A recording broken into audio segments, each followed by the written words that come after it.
kami suami istri menangis. Ya Pak.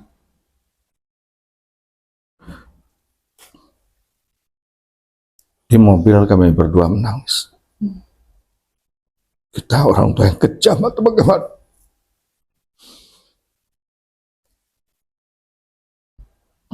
Tapi disitulah kita perlu saling menguatkan. Kita nggak kejam, nggak. Iya. Ini untuk masa depan anak. Mudah-mudahan Tuhan memberikan yang terbaik. Iya. Memang rehabilitasi itu support sistem keluarga harus. Iya, keluarga kunci utama, Iya. terutama suami dan istri.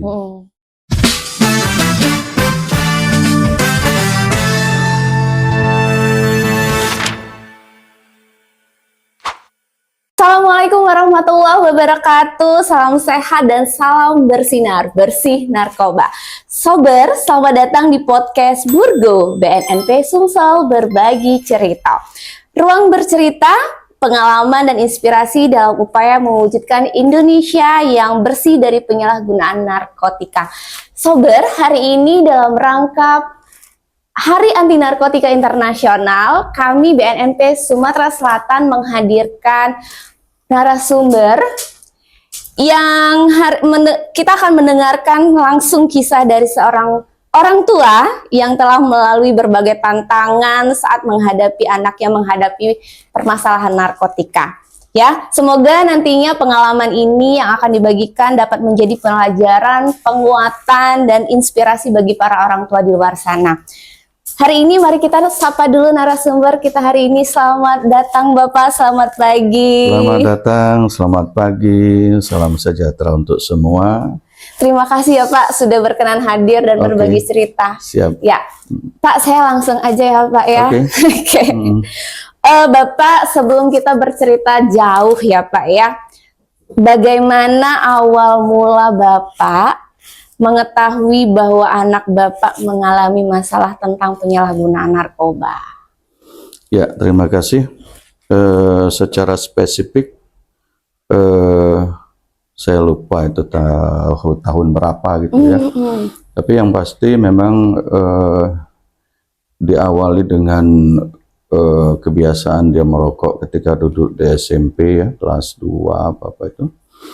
Dan yang saya ingat sekali ketika dia di semester 3 kalau nggak salah. Pas kuliah? Ya, pas kuliah itu. Memang ada beberapa kecurigaan, tapi kita tidak bisa melihat secara pasti bahwa dia menggunakan. Tanda-tanda yang saya maksudkan tadi seperti tidur malam, kemudian bangunnya siang, hidung seperti apa ya, kayak pilek terus gitu, Pak, ya? gitu kan. Setiap kita tanyakan ya nggak ada menolak gitu kan. Cuman kita curiga sering pulang terlambat dan lain sebagainya gitu kan. Nah yang jadi ini ketika kita melihat banyak apa ya, banyak barang yang hilang gitu ya. Di rumah Pak? Di rumah. Oke. Bahkan kita dulu punya toko kecil-kecilan ya. Rokok habis tapi uangnya nggak ada, ya kan? Gas habis tapi gasnya nggak ada gitu kan? Itu tabung-tabung gasnya Pak? Ya, tabung gas, ya? Termasuk juga cincin ibu di rumah. Ya, hilang habis semua. Di situ baru kita sadar. Tapi untuk membawa dia untuk ke rehab itu memang susah. Iya. Karena dia mengatakan enggak apa-apa, saya enggak apa-apa kok. Nah, di situ kita udah curiga, cuman tangkap tangannya itu memang nggak bisa gitu kan. Sampai akhirnya pada satu saat kita kalau enggak mau dibawa rehab, kita konsultasi aja dulu gitu kan. Iya. Konsul gitu. Pertama kali konsultasinya kemana Pak? Ke BNN atau langsung ke tempat rehab sekarang gitu? Ke tempat rehab ya. Di situ kita berbohong, tapi kita udah siapin baju-bajunya. Gitu. Udah kita konsul aja lah dulu. Nah, sampai di situ ada teknik tertentu sehingga dia nggak keluar lagi. Gitu. Dan saya kira ini yang memang perlu diketahui oleh orang tua ya, karena dia pasti nggak mau dibawa ke situ. Dia bilang aman-aman saja, gitu kan? Kalau maaf Pak, saya potong. Kalau boleh saya tahu si anak kemarin pakai apa? Mengkonsumsinya apa? Jenis apa? Saya lupa itu. Tapi sepertinya bukan ganja, bukan. Sabu, seperti sabu kayak gitu. Iya. Oke. Jadi pertama kali dia menjalani rehabnya itu saat dia kuliah yang Bapak ceritakan tadi. Iya. Di situ udah. Jadi tadi kita bohongin gitu kan, kita bawa ke situ.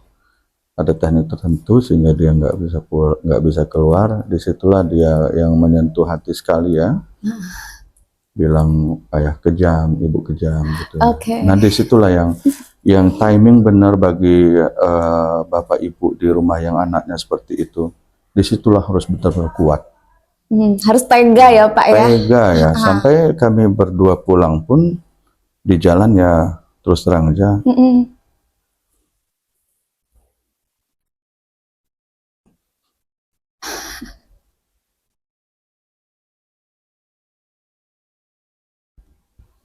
Kami suami istri menangis.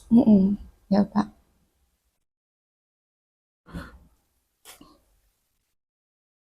Di mobil kami berdua menangis.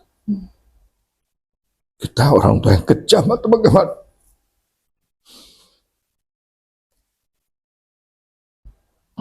Tapi disitulah kita perlu saling menguatkan. Kita nggak kejam, nggak. Iya. Ini untuk masa depan anak. Mudah-mudahan Tuhan memberikan yang terbaik. Itu pertama kali waktu Bapak dan Ibu membawa anak ke tempat rehab, kira-kira berapa tahun yang lalu, Pak? Kalau nggak salah 2022 apa berapa 2022 ya? Berarti 3 tahun yang lalu ya? Iya, 3 tahun yang lalu. Momen reaksi dia saat selain ketika misalnya dibawa ke sana merasa dijebak lah Pak ya, mungkin ya dia saat itu ya. Tapi reaksi dia yang setelah bilang Bapak Ibu kejam, tadi saya salut sih sebenarnya untuk Bapak dan Ibu ya. Walaupun ya, tapi mau nggak mau karena namanya proses rehabilitasi itu mau nggak mau harus kita paksakan. Walaupun memang keberhasilan ketika kita paksakan itu kan nanti kembali ke yang bersangkutan ya Pak gitu. Nah, selain tanda-tanda yang tadi gitu ya Pak ya, kalau kita berbicara tentang si anak ketika di rumah, apakah dia memang kelihatan pertemanannya berubah atau gimana Pak? Ya memang pertemanannya pertemanan rahasia. Kita nggak tahu temannya siapa saja. Kalau kita tanya rumahnya di mana, dia nggak mau kasih tahu. Ya. Nah ini juga bagi catatan bagi orang tua yang mendapatkan masalah yang sama seperti kita. Pasti dia menutup-nutupi teman-temannya. Sering kita kita gali gitu kan, kita cari informasi rumahnya di mana aja gitu kan. Nggak usah dikasih tahu alamatnya, rumahnya di sekitar mana, karena kita kan juga bisa memprediksi memprediksi kalau di sini kayaknya nggak beres gitu kan. Nah itu dia selalu rahasia ya, yang teman dia rahasia, kemana dia pergi rahasia gitu ya. Nah, ini perlu jadi catatan bagi orang-orang tua di sana gitu kan, ayah bunda di sana gitu. Kalau memang anaknya sudah seperti itu, merahasia kawannya dan lain sebagainya, ya memang harus sudah berpikir seperti itu. Ada nggak beres gitu kan? Iya, betul. Nah itu kembali ke yang barang-barang hilang itu pokoknya udah ludes semua. Makanya sekarang kita kalaupun ada cincin ya cincin imitasi aja gitu kan. Nggak apa-apa Pak, demi anak. Kalau yang namanya uang itu udah habis-habisan ya Pak ya. Puluhan juta lagi, udah ratusan ya. Tapi ya kita ya sebagai orang tua gimana ya, kita harus menerima hal ini. Siapa tahu masa depannya kan lebih baik. Ya. Harapannya seperti itu Pak ya. Setiap manusia kan punya harapan, punya masa depan, dan setiap manusia punya masa lalu yang bisa dirubah Pak, insya Allah. Bisa dirubah gitu. Iya. Ini juga pesan saya untuk teman-teman ayah bunda di luar sana gitu kan. Dan harus kuat. Suami istri itu harus saling memotivasi satu. Itu pertanyaan selanjutnya sebenarnya. Jadi saya mau nanya gitu Pak ya. Setelah ini anak bungsu kan Pak ya, katanya tadi ya setelah kita cerita tadi sebelumnya, kira-kira ada nggak sih Pak perubahan di dalam keluarga, kondisi keluarga ketika tahu si bungsu ini seperti itu? Apakah menjadi semakin dekat? Biasanya kan gitu kan Pak ya. Nah, apakah menjadi semakin dekat, atau pertanyaan saya sebelum menjawab itu, selama ini Pak ya, mungkin kenapa sih Bapak ngerasa kok bisa sih anak saya sampai seperti ini? Adakah refleksi dari Bapak, apa yang selama ini saya kurangnya di mana gitu? Ada nggak Pak introspeksi dan refleksi seperti itu dari Bapak dan Ibu di rumah? Perlakuan terhadap semua anak itu sama sebetulnya. Siapa sih yang nggak sayang dengan anak gitu kan ya? Tapi mungkin ya yang satu ini mungkin ya persahabatannya, perkawanannya yang mungkin nggak apa ya, nggak terkontrol gitu nggak Pak? terkontrol atau tidak bisa mengontrol diri gitu kan. Iya.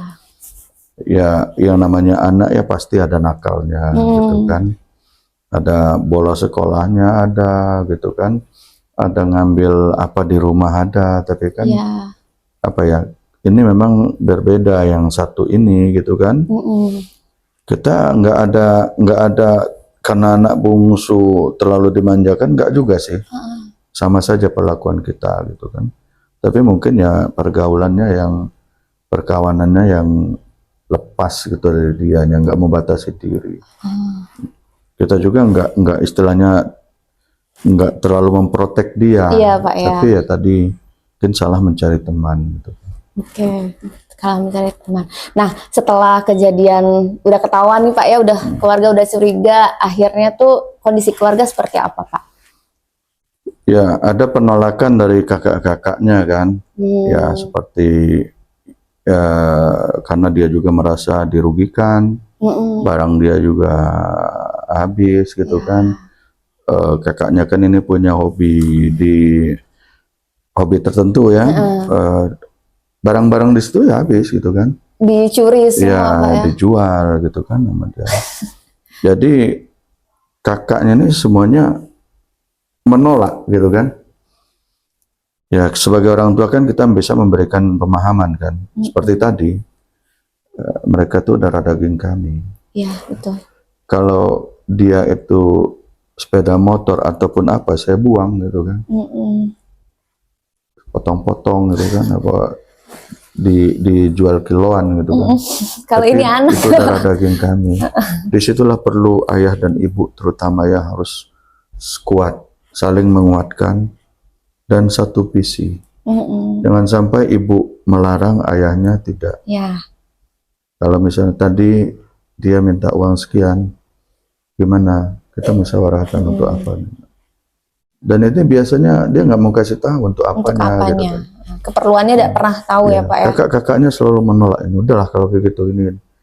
Nah di situ juga perlu diberikan pemahaman kepada saudara-saudara,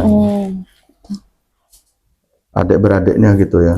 Harus dipahamkan, dikuatkan. Ayo kita sama-sama, kita rangkul dia, jangan ditolak. Nah, kalau yang kami alami ini semua hanya ada dalam keluarga. Informasi ini nggak keluar. Nggak keluar ya Pak ya. Siap. Takutnya nanti kan malah menolak juga di luar sana. Ada pembulian lah segala macam. Luar di sini boleh berarti keluarga adik-beradik orang tua. Iya. Kita tidak kasih tahu. Jadi kita cukup dalam rumah ini, kita bungkus rapi, ya, dan kita tanggulangi sendiri. Selesaikan sendiri, terima sendiri, selesaikan sendiri ya Pak ya. Siap. Oke. Nah tadi kan sudah Bapak sampaikan ada penolakan dari kakaknya, saudara lah Pak ya. Nah kalau dari Bapak sendiri dan Ibu lah sebagai orang tua, perasaan marah dan kecewa seperti apa Pak yang pernah muncul? Saya pengen tahu. Memang sangat marah sekali. Saya sendiri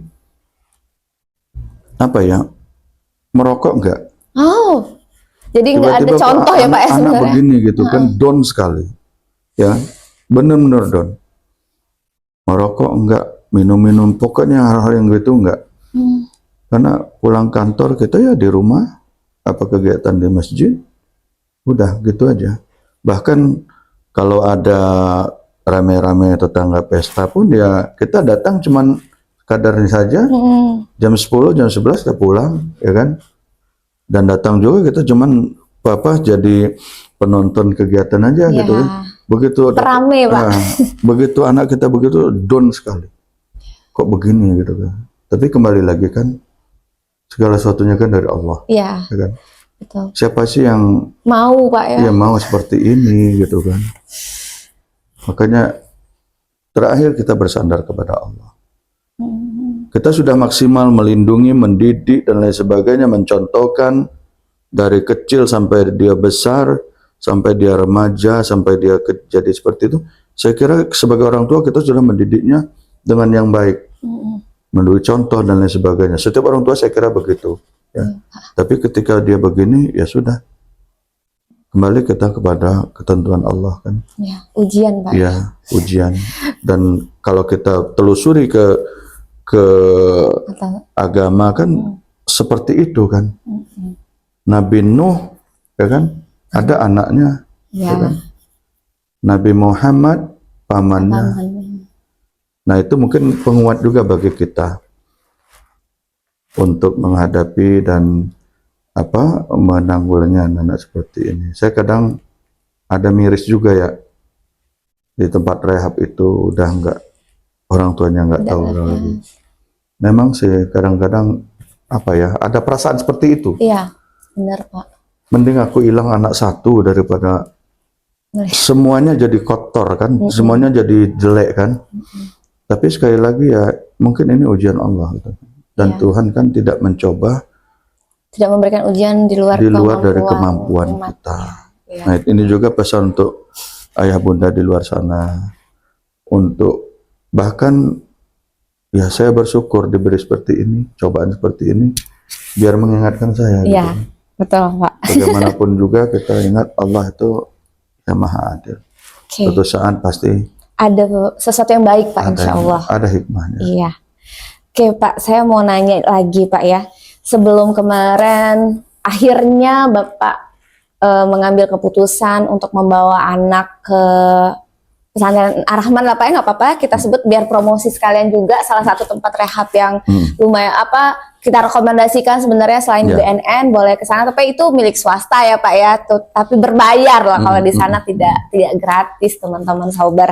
Nah jadi bagaimana sih Pak komunikasi antara Bapak dan yang bersangkutan, selain ya mungkin tadi itu agak sulit ya Pak ya sebenarnya untuk ngajak si anak untuk rehab gitu ya, tapi pada akhirnya mau juga. Nah saya mau nanya Pak, keputusan apa sih yang triggernya Pak ketika akhirnya, selain mungkin kalau Bapak tadi sudah cerita barang-barang serumah habis gitu Pak ya, ada segala macam. Nah, adakah trigger yang besar sekali di keluarga, terutama yang dirasakan Bapak dan Ibu, kita harus nih bawa anak nih ke tempat rehab, mendak tuh parah nih kalau enggak bawa Pak rehab gitu. Ya itu tadi, ketika kita lihat ada perubahan yang signifikan gitu ya. Terus begitu banyak barang yang hilang gitu ya. Emosian nggak Pak? Selain itu, anaknya jadi emosian nggak Pak? Iya. Oke. Bahkan mungkin ya kita bilang megang pisau gitu kan? Iya. Udah sampai mengancam ya Pak ya? Mengancam sih enggak. Cuman dia ya sambil duduk megang pisau, kan apa maksudnya gitu kan? Iya. Oke. Apa kamu mau bunuh ayah? Ya boleh bunuh sih. Ya Allah. Nah udah sampai situlah kita jadi akhirnya ini kayaknya selalu harus segera diselamatkan. Sampailah kita di itu. Akhirnya memutuskan seperti itu ya Pak. Ya, benar. Di tempat rehab juga ya kita harus hati-hati. Kadang-kadang dia sendiri udah sehat saya gitu kan. Begitu pulang balik lagi. Ya, memang rehabilitasi itu support sistem keluarga harus. Iya, keluarga kunci utama, terutama suami dan istri, ya kan. Kita dari keluarga yang rukun, bagus kok. Bukan keluarga cemara divorce. Ya Pak ya kalau kata sekarang. Bukan keluarga divorce ya. Kalau divorce bisa kita maklumi gitu kan. Karena antara orang tua kan nggak ada komunikasi. Itu yang buat kita down loh Mbak. Tun bener kok gini ya gitu kan. Tapi kembali kita ke tadi, mungkin Allah berkehendak lain gitu kan. Ketika kita sudah berusaha maksimal, kalau masih dapat itu berarti ujian, Pak. Betul. Nggak bisa lagi Jadi kita. dari situ kita selalu dalam setiap doa kita 5 waktu kita doakan anak-anak ini ya. Kalau sempat sholat malam pun kita doakan mereka. Kita yakin mereka punya masa depan. Siap. Nah berarti dari sini pas banget saya baca rencana pertanyaan saya adalah berarti Bapak percaya banget ya bahwa kepada si anak insya Allah pasti akan punya masa depan yang baik dalam proses pemulihan itu. Nah sekarang kondisinya seperti apa Pak? Kalau boleh saya tahu. Alhamdulillah sekarang sudah bagus ya, dia sudah memahami tentang dirinya sendiri ya, bahwa aku harus begini loh. Ada self control ya Pak. Self controlnya gitu kan. Dan memang kita juga selalu kontrol juga dia kan, positif. Komunikasi dengan orang di luar kita cut gitu kan. Iya. Karena memang itu tadi kawan-kawannya itu selalu saja kan. Selalu saja berusaha. Mendekat pasti Pak kalau kayak gitu ya, Pak. Kita memang udah putuskan dan memang boleh dibilang dia nggak pernah pulang gitu kan. Dia sudah kerasan di situ. Dengan teman-teman di rehab juga sudah seperti keluarga, bonding ya gitu, Pak ya. Dengan yang membantu. Jadi sejak 2023 sampai sekarang nggak pernah pulang dulu pernah pulang. Itu tadi makanya saya bilang hati-hati kalau dia bilang balik lagi. Saya udah sembuh dan pulang kan. Nah pulang itu dia ngulang lagi. Nah itu juga di situ agak apa ya? Agak dramatis gitu untuk bawa dia ke tempat rehab lagi tapi bukan di sini. Ada tempat rehab lagi. Itu juga atas saran dari polisi gitu kan. Polisian. Nah waktu ngajak dia ini yang kedua itu sampai kita dobrak pintu, dia nggak mau buka pintu. Kita ajak teman dari kepolisian, kita suruh pilih, kamu mau dikurung atau direhab. Udah dengan intervensi ya Pak ya? Intervensi dari kepolisian. Kita udah kontak juga kan. Kepolisian minta dibantu. Minta tolong. Tapi si adik belum pernah kan Pak ketangkep? Atau pernah? Pernah. Situ juga yang tragis betul. Jadi ini ya Pak ya, emosi pasti. Betul. Sebagai orang tua tuh, jangan apa lagi ini pasti. Saya pernah punya cerita seperti itu Pak. Ada keluarga, bukan keluarga sih, teman minta tolong sama saya untuk rehab di sini. Udah dijadwalkan Pak. Misalnya besok berangkat, hari ini dia ketangkep. Apa enggak? Keluarganya hampir ya saya jadi ketika keluarganya nangis-nangis sama saya itu tahu pasti perasaan Bapak seperti apa. Iya. Dan ketika ketangkep ya itu tadi habis semua. Iya. Semalam saya nggak bisa keluar dari situ. Itulah kali kedua ke Ar-Rahman. Yang kali kedua ke tempat lain itu yang menggunakan intervensi dari kepolisian itu, saya bilang ini miniatur dari penjara. Karena memang bukan seperti itu tempatnya. Jeruji dan lain sebagainya. Nah di situ ada mungkin 1 bulan pertama saya nggak besuk, ya. Tapi ketika dia besuk, ketika saya besuk, saya sengaja tidak memperlihatkan wajah. Pas dia lihat, ayah, sentuh hati. Itulah perasaan orang tua. Walaupun saya laki-laki, saya sengaja. Rupanya pada saat itu dia lagi menghadap menghadap keluar dari jeruji, melihat ke situ karena kantornya situ. Mungkin dia lihat perawakan saya. Sebulan saya enggak. Ibunya apalagi, ibunya enggak mau sekali. Sampai 2 minggu berikutnya saya ajak ibunya untuk melihat, ayolah, itu kan anakmu. Itu karena perasaan kecewa kali Pak? Kecewa sekali yang kedua kali itu. Karena udah pokoknya udah mentok sekali. Termasuk ketika dobrak pintu, kita ajak di mana motor ini digadaikan. Kalau nggak ada motor itu udah berkali-kali. Ya. Ada cerita, saya kebetulan pernah ke Jakarta. Waktu saya itu ke Jakarta, ada kawan nitip dibelikan jam tangan. Ada 3 kalau nggak salah. Begitu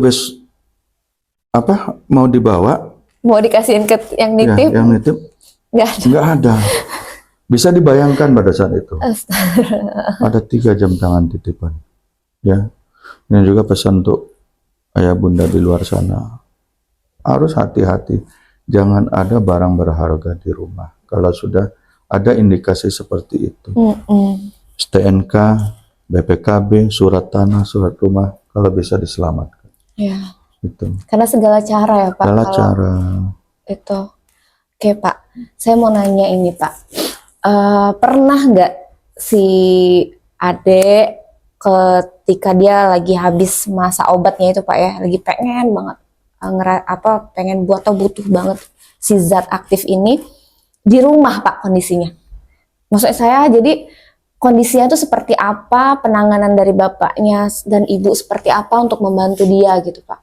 Jadi kan kalau misalnya orang tuh katanya butuh zat sih Pak sebenarnya, withdrawal itu kan kayaknya itu tadi mungkin ya Pak ya, kondisi dia marah seperti itu ya. Iya marah, kemudian minta uang maksa, alasannya nggak jelas gitu kan.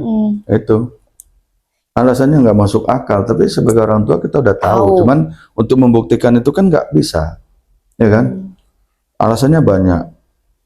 Misalnya by phone, dia lagi di mana nomor orang gitu kan?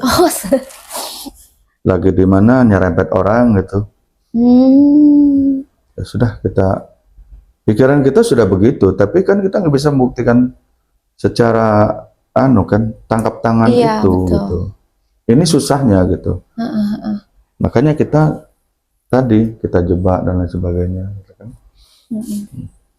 Oke, jadi berbagai alasan untuk mendapatkan duit tadi ya Pak ya sebenarnya. Oke, setelah itu saya mau nanya Pak ya, kalau sekarang kan kondisi si Ade sudah agak membaik kan Pak ya, sudah jauh lebih baik. Alhamdulillah. Kalau sekarang Pak sudah bisa nggak sih Pak diajak komunikasi? Misalnya kenapa sih dulu akhirnya pakai narkoba gitu, ditawari siapa? Sudah pernah terbuka seperti itu nggak? Kalau sekarang sudah, alhamdulillah sudah ya Pak. Sudah, dan juga sudah mencoba menata diri diri untuk masa depan gitu, untuk melanjutkan sekolah lagi gitu kan. Tapi memang kita tetap protect dia terhadap kawan-kawan lamanya gitu. Lingkungan pertemanan. Makanya kita nggak bawa dia pulang, dia tetap di situ gitu kan. Sampai memang betul-betul sudah lepas gitu ya. Lepas dari keterkaitan dengan kawan lama, dengan kebiasaan itu. Tapi insya Allah kita punya keyakinan dia sudah menyadari untuk masa depannya gitu kan, menata diri. Karena memang perkawanan itu yang sulit sekali kita batasi ya. Iya Pak. Betul. Pengaruh kawan itu yang betul-betul kuat sekali gitu kan. Nah, tapi kata kuncinya itu suami istri harus kuat. Syukur kalau adik kakaknya itu support membantu, gitu kan. Dan yang terakhir memang kita harus pasrahkan kepada Allah. Karena bagaimanapun itu adalah semuanya dari Allah semua. Ya pasti itu Pak. Kalau mau saya bertanya lagi Pak ya, pesan pelajaran berharga apa Pak dari kondisi yang seperti ini? Ya, ada hikmahnya apa Pak? Betul. Gitu. Masalah narkotika ini memang tidak memandang latar belakang pendidikan orang tua, latar belakang ekonomi orang tua, latar belakang sosial orang tua. Siapapun bisa dapat kena ya. Oleh karena itu ya, selain proteksi dari awal, dari kecil ya, kita ya harus kembali kepada Allah ya. Allah, bahwa semuanya berasal dari Dia. dan selalu ada hikmah. Ketika kita menghadapi masalah seperti ini pada keluarga kita, semua anggota keluarga harus satu visi, satu misi, terutama ayah dan bunda.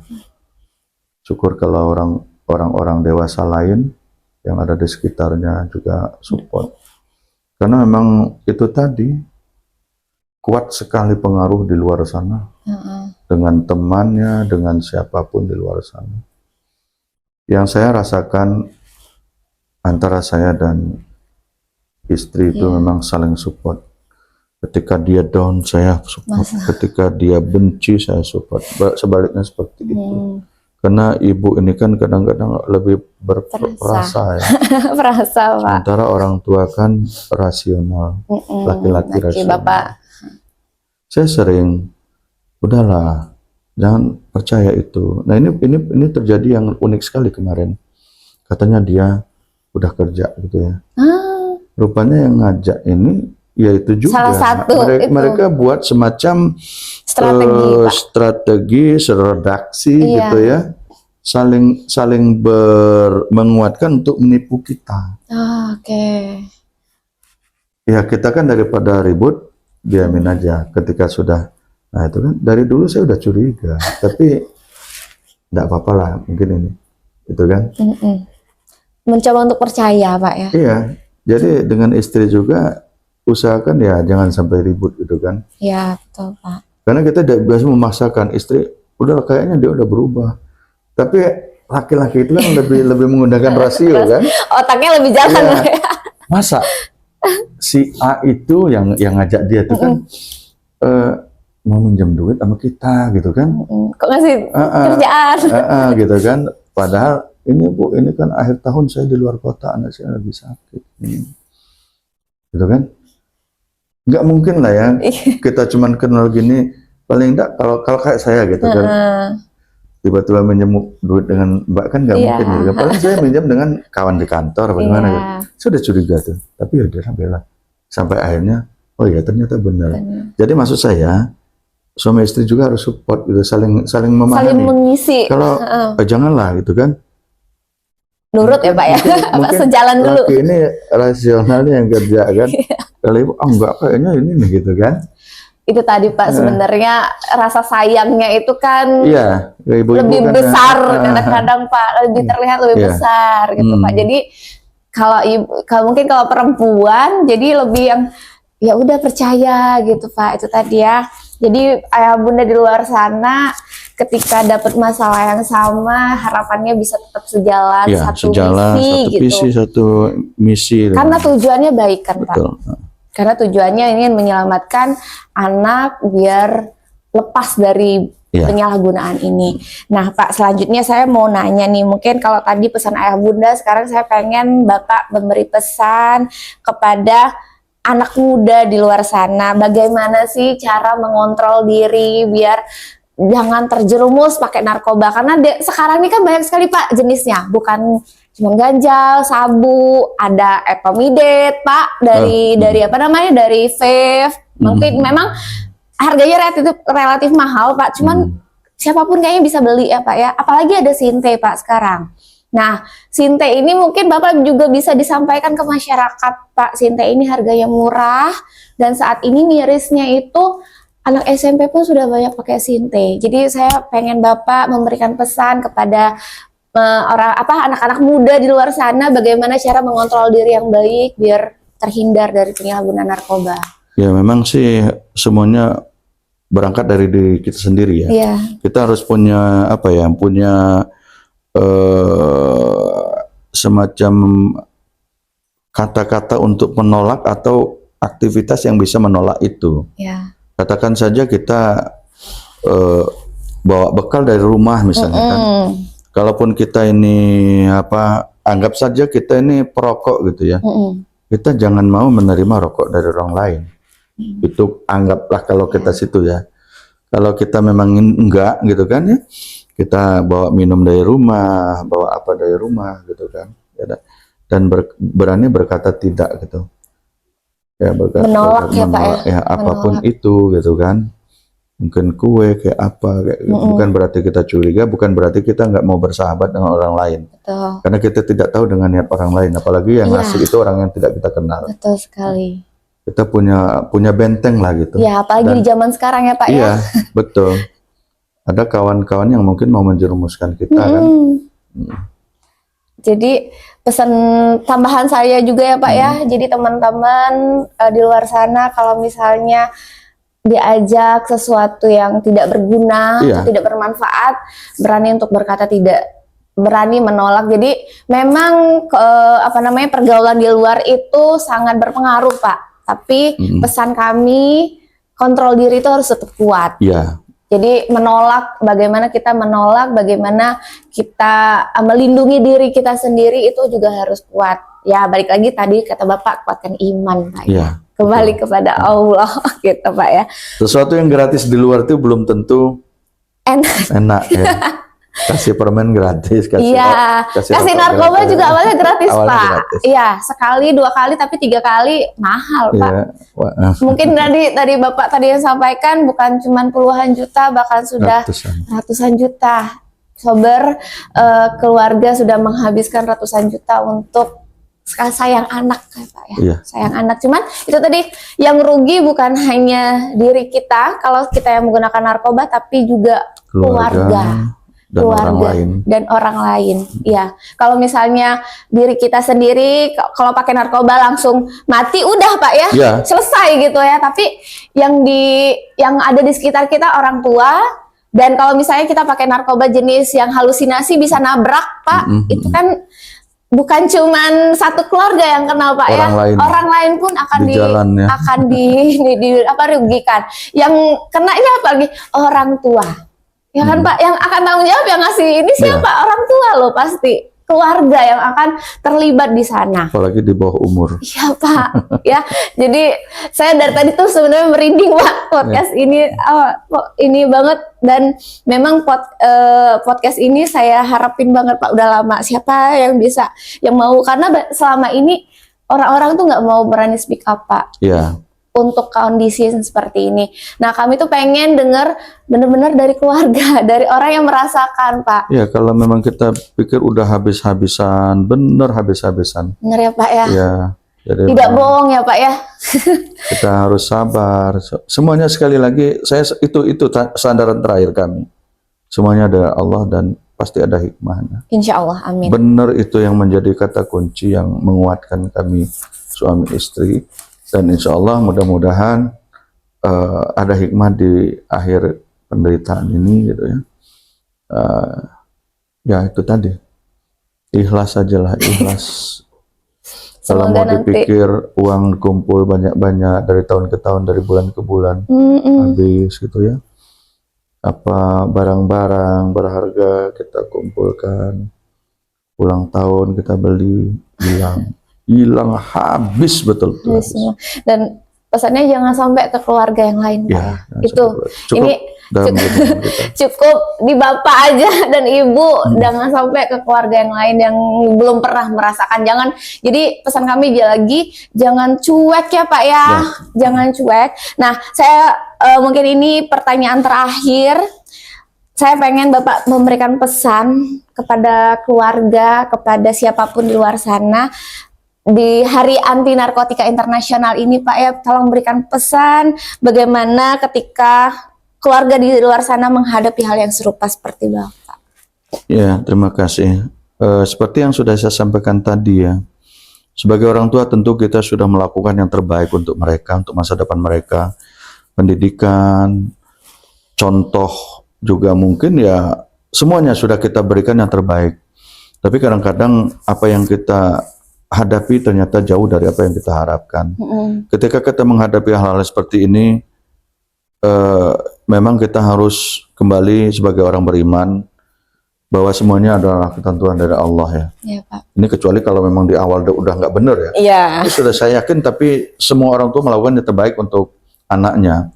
Nah, ketika menghadapi seperti ini ya kita harus yakin bahwa ini semua dari Allah. Tentu Allah akan memberikan jalan keluar untuk itu. Amin. Dengan catatan ayah bunda harus kuat, saling mendukung ya, syukur kalau anggota keluarga juga mendukung. Mendukung. Yang kita hadapi kadang-kadang adiknya, kakaknya tuh justru membenci. Karena Jadi marah Pak sebenarnya Pak. Jadi perjuangan kita seperti itu juga, harus bagaimana membuat adiknya, kakaknya itu ya saling mendukung. Ya. Ketika itu semua insya Allah bisa diatasi. Siap. Tentu perlu waktu karena tidak membalikkan telapak tangan. Dan karena perlu waktu juga perlu sabar Pak. Perlu sabar, iringi dengan doa. Setiap 5 waktu kita doakan anak-anak.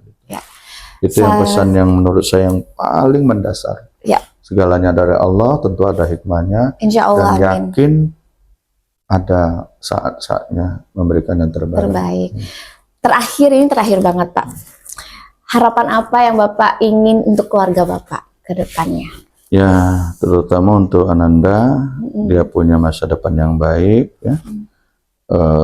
Jadi anak yang menjadi kebanggaan keluarga, berguna bagi agama, nusa dan bangsa. Amin. Sekaligus ini doa saya untuk ayah bunda yang menghadapi hal yang sama. Ya. Kembali kepada Allah. Pokoknya kalau sudah kita sandarkan kepada Allah, mudah-mudahan semuanya baik-baik saja. Udah Pak, cukup? Oke, saya kira itu saja. Oke, terima kasih Bapak. Sharing ceritanya luar biasa. Semoga bisa bermanfaat buat sober di sana, di luar sana, dan juga buat keluarga di luar sana. Semoga apa yang kami sampaikan hari ini bermanfaat dan bisa menjadi pengalaman, pelajaran untuk semua masyarakat Sumatera Selatan. Saya tutup, terima kasih sudah mendengarkan kami hari ini. Nanti sampai jumpa di Burgo selanjutnya. Assalamualaikum warahmatullahi wabarakatuh.